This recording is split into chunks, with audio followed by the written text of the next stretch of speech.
Alright, it's fishing season again, so I need something for my kids to do. This is gonna be it. Thanks for watching. Please subscribe, and if you like the video, leave a thumbs up. I already printed it out a while ago. I've had all these parts for about a year. I just never got around to doing it. So, yeah, that's what this is gonna be about. It's gonna glue it all together and get it going. It's not gonna be anything spectacular, just something for my kids to play with when I fish.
So this is all glued up,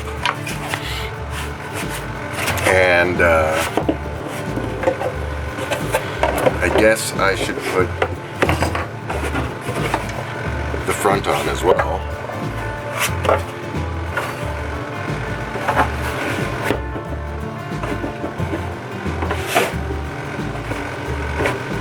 And then we'll mount up the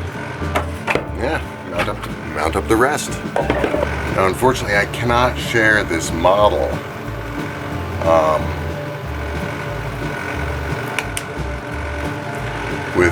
with anybody. I found it on Thingiverse a while ago, and I went to go and find the link, and it's no longer available. Now, I don't know if that is whether the author took it down or what the deal was, but you know, I got it, and I'm a little uncomfortable releasing it without the author's permission. I sent them an email, but they haven't gotten back to me. So, you know, if they ever get back to me and grant permission to the model, then I will post it, and I will probably do a follow-up video. So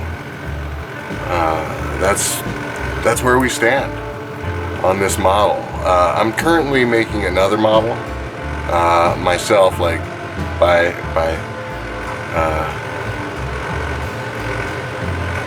scratch, or from scratch rather. But you know, it's slow going, and I'm kind of busy with other stuff, and I'm not sure if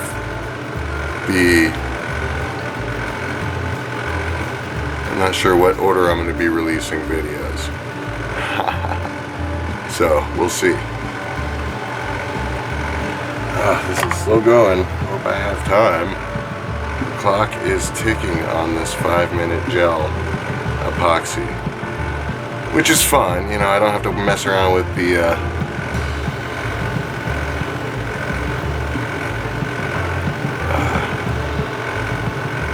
micro beads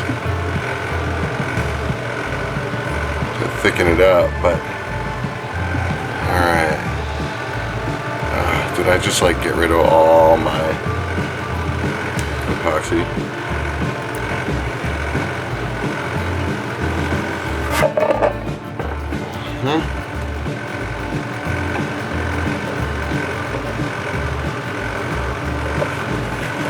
There we go.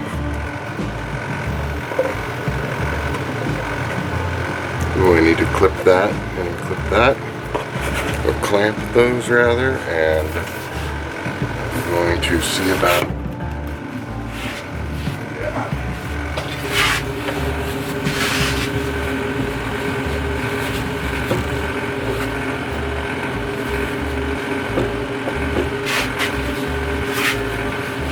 Anyway, back to the model.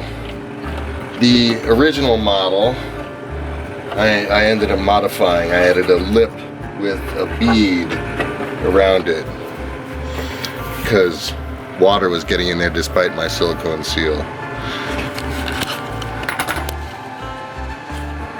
There we go.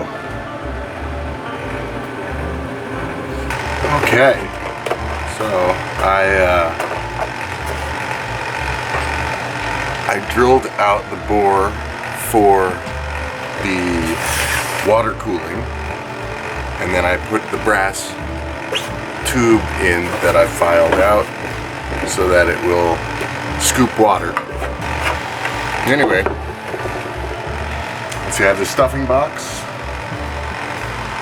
that I just slide in here, and I'm actually gonna recess a little bit into this because it sprays grease right where the shaft comes, like pops out. So if I can recess that in there, then it'll just keep the grease to that pocket. And I might actually make it so that that's like right up against there to seal off even more grease. Anyway, let me mix up a tiny bit more of the old. Well, actually, do I want to stick some tubes in here?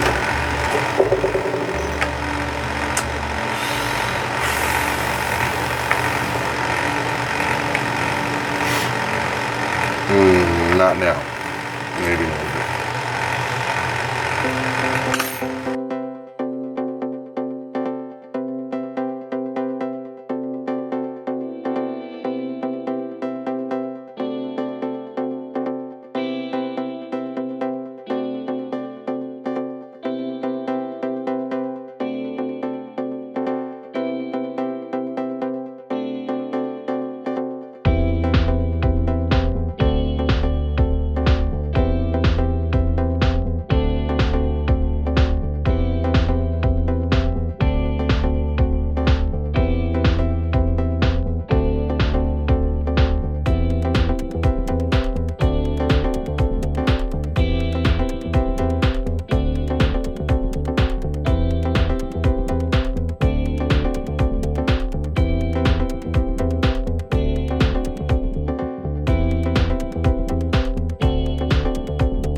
To get to this point, I had a clear matte spray that bonded to plastic really well, so I did that. I did 2 coats of that.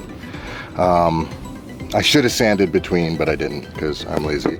And then I did like 3 or 4 coats of this primer filler paint, and then I sanded the heck out of it to get rid of some. Well, actually, first I did some, dry decks, some DAP spackle in some of the larger seams, and then I did all that other stuff. And then, and then I sanded the heck out of it.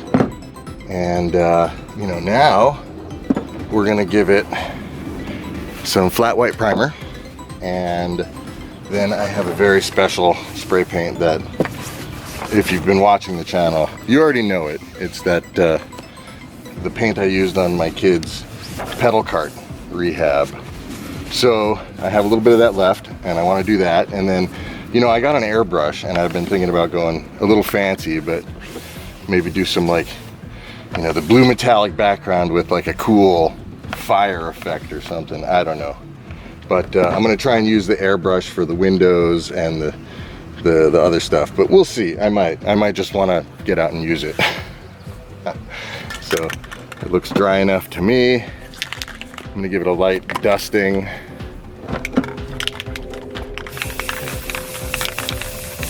My problem with the spray paint is I always try and do it too quickly. I never do like just multiple thin coats, which, you know, is what you're supposed to do. I get too impatient and I try and just paint it all at once. And I actually don't have a lot of this paint, so yeah.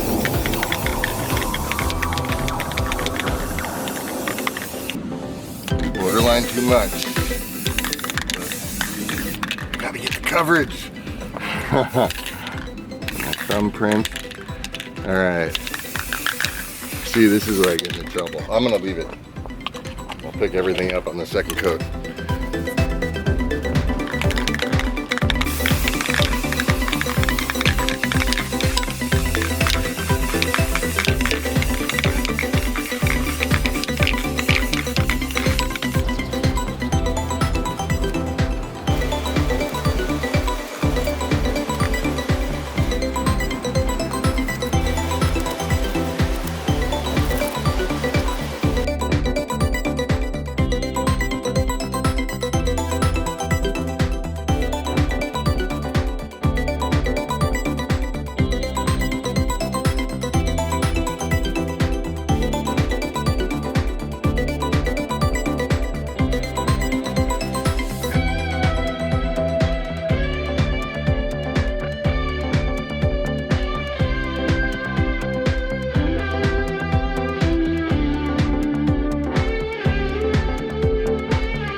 Go ahead, bud. So as you can see, something's up with the boat. It's not quite running as it should. And the problem is the speed controller is turning off to you know, protect all of the circuitry from heat. So my guess is that a while ago I waterproofed the speed controller with like a dielectric grease, and I anticipate it may have interfered with the contact between the microcontroller and the heatsink, thereby, you know, making the water cooling of the speed control ineffective. So I am going to take that apart and see if that's the case, and if it is, I'm going to toss some thermal paste on there and see if it fixes the problem.